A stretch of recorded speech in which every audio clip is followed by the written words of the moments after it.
Maging sina Tia Poring at Aibay sumang-ayong sumailalim si Magda sa psychiatric test. Simple ang kanilang dahilan. Hindi nila nakitang normal ang mga naging reaksyon ni Magda sa pagkamatay ni Abdon. Lalo't nabanggit na rin sa kanila ng ama ni Magda na noong nasa probinsya pa ito'y muntik nang mag-suicide nang iwan ng unang nobyo. May tendency raw talagang mag-breakdown si Magda. May tendency na magpakita ng iba't ibang reaksyon o mood dahil sa nararanasang matinding depression. Pero bagaman si Magda ang direktang itinuturong suspect, hindi pa rin kumbinsido ang mag-ina na magagawa talaga ni Magda ang paslangin si Abdon, lalo na sa brutal na pamamaraan ng pagpaslang.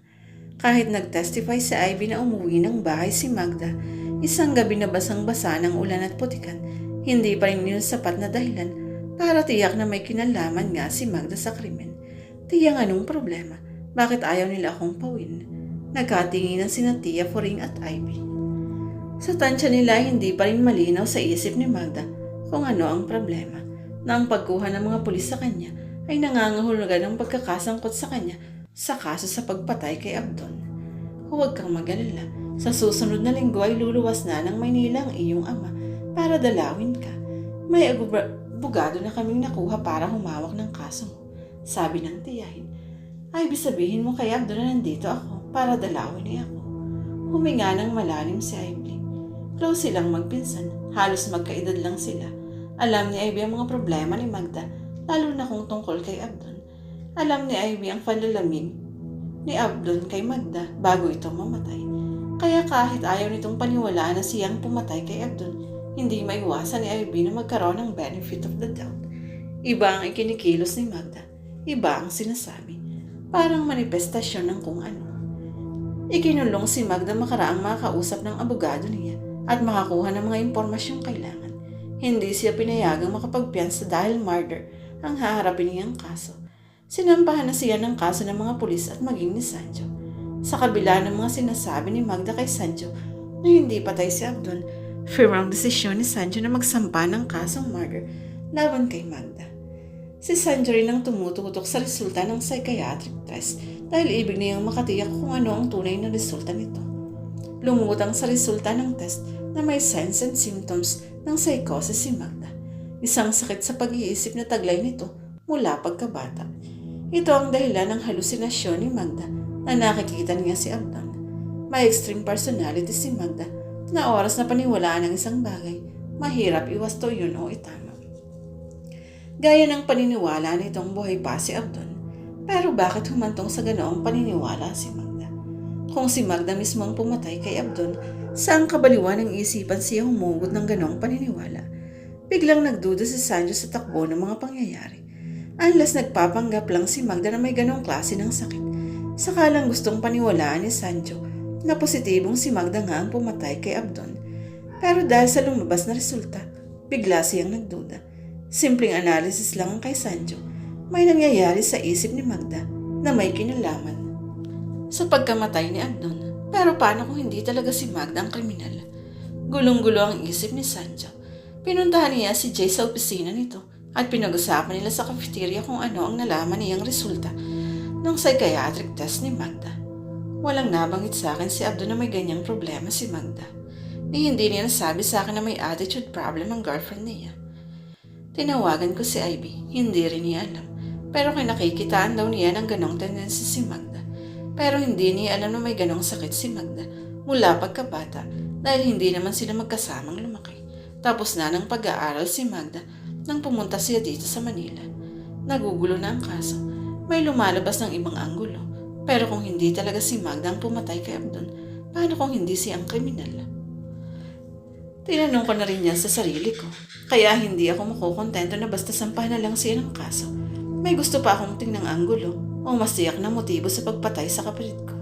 Binalingan ni Sancho si Jay. May alam ka bang problema sina Abdon at Magda noong mga huling araw? Hindi agad sumagot si Jay. Pare, may naikukwento ba sa'yo si Abdon? Anong kwento? Babae? Pwedeng love triangle? Baka may love triangle na magpapalutang ng motibo. Nabanggit lang niya sa akin ang tungkol kay Gina. Gina? Agad na naalala ni Sancho kung sino si Gina. Si Gina. Oo, alam ko idinidate niya si Gina. So involved pala talaga si Gina kay Abdon. Ewan, siguro. Hindi ko kasi alam kung gaano kalalim. Pero nabanggit niya sa akin na madalas silang nagkikita ni Gina. Nagtataka nga ako kung bakit hindi nagpakita si Gina sa wake ni Abdon. Sabi ng isang kasama nila sa trabaho, ay resign na raw ito 1 linggo bago makita ang bangkay ni Abdon. Para posible kayang hindi natapos ni Jay ang payag pero nasa mukha nito ang malaking pagdududa. Ano? What if hindi si Magda ang pumatay kay Abdon? Hindi nakasagot si Sanjo. What if may ibang kriminal na nililis lang tayo? Totoo ang nagiging komplikado ang kaso, lalo't may iba na silang isinasangkot na ibang anggulo o ibang suspect sa kanilang mga isipan. Paano kung si Gina pala ang kriminal? Paano kung iba pala ang kriminal?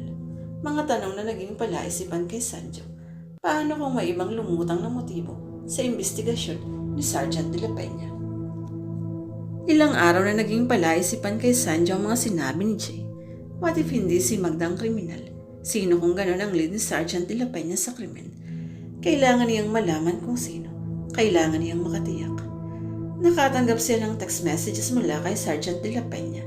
Pinapupunta sa opisina nito para sa panibagong lead ng kaso. Agad siyang nagpunta sa sarhento. Here, ibinagsak ng sarhento sa mesa ang isang folder na may lamang file. What's this? May nakita akong butas sa kaso ni Magda, sabi ni Sergeant de la Peña. Binuklat ni Sanjo ang folder na may lamang mga file. Mga larawan iyon ng mga lalaking na biktima ng pagpaslang. Pawang mga mokwak ang dibdib at dinukot ang puso. Saan mo ito nakuha, Sarge? Kopya ng mga kaso mula sa file ng iba't ibang mga presinto. Magkakaibang kaso na hawak ng iba't ibang mga investigador.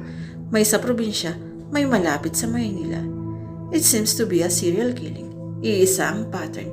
Mga lalaki ang biktima at pawang mga winakwak ang dibdib sa pamamagitan ng matalas na metal. Tinukot ang puso. Bakit ngayon lang ito nakita? Ipinaresearch ko sa mga asset ko sa iba't ibang lugar kung may kaparehong kaso tulad ng kay Abdon. Hayan at meron pala. Pare-parehong unsolved crimes. Noon natiyak ni Sanjo na capable si Sergeant de la Peña na tumingin ng kaso na mas malalim na paraan. Hindi ito basta naniniwala sa lumulutang ang mga pinalulutang na motibo. Mas nagsasaligtis ito. Mas naghahanap ng mga komplikadong pangyayaring may uugnay sa kaso tulad ng kay Abdon. Kung pag-aaralang mabuti, mapapatunayang pattern ito ng serial killing at isa lang ang killer. Ibig sabihin na hindi si Magda ang pumatay kay Abdon, pero ang cellphone. Iniisip ko rin minsan na baka sadyang ibinigay ni Abdon ang cellphone niya kay Magda bago ito pinatay. Hindi pa natin tiyak ang anggulong ito dahil hindi pa nakakausap ng matino si Magda. Pero oras na mapatunayan na walang kinalaman ng cellphone ni Abdon sa nangyari sa kanya, hindi na pwedeng maging suspect si Magda. Out of context na sa kaso ang cellphone. Posible naman kasing bunga lang ng trauma o shock ang ginawa ni Magda ng pagkapakalat ng text messages na hindi pa patay si Abdon. But it's very clear na hindi dahil siya ang nagkakalat. Nang ganoong messages, siya na ang kriminal. Paliwanag ni Sergeant de la Peña. Matamang pinag-isipan ni Sanjo ang sinabi ni Sergeant de la Peña. Lumulutang na sa investigasyon ng sarhento ang mas malalim na anggulo at unti-unti nang nakikita ang mas malalim na motibo. May nakikita siyang punto si Sergeant de la Peña. May mga investigasyong ginagawa ito na hindi niya nalalaman.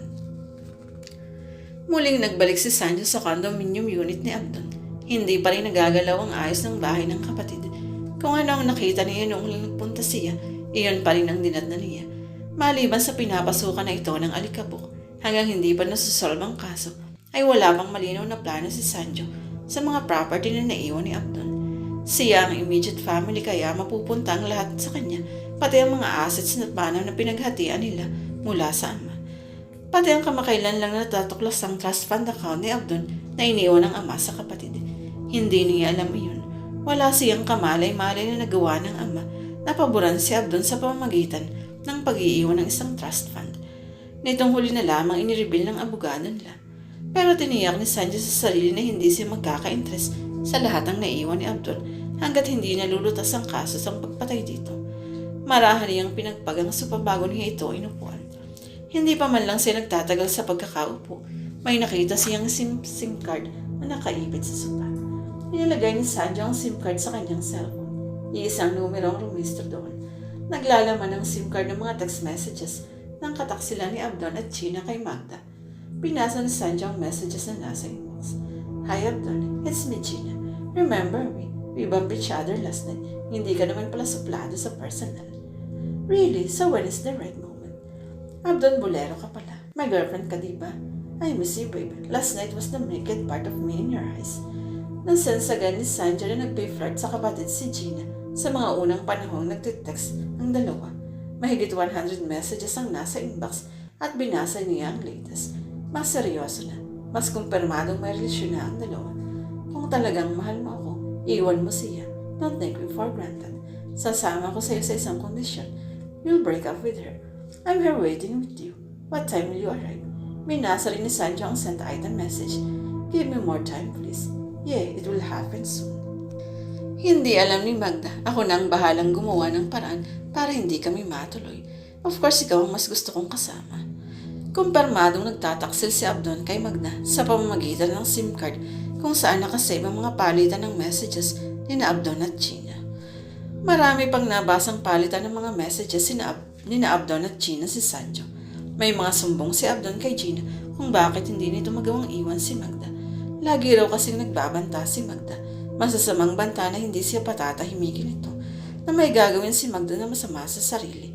Makailang ulit na raw tinangka ni Abdon na makipaghiwalay kay Magda pero ayaw siyang palayain ng babae. Maski anong gawin ni Abdon, maski anong pilit, isang dahilan kaya mas gusto na lang niyang takasan si Magda. Gaya ng pagpuntang iyon sa Lake Wakwak. Si Magda lang daw ang namimilit na sumama pero kwento nito sa ibang kaibigan ay sinasama niya ito.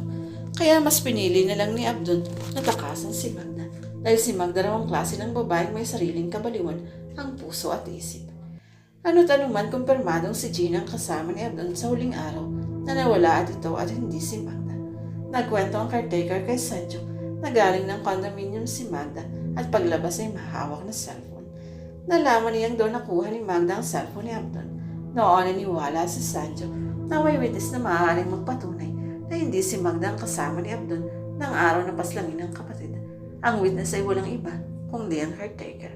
Ang alam ko ay sumunod siya sa Lake Wakwak. May dala rin kasi siyang gamit.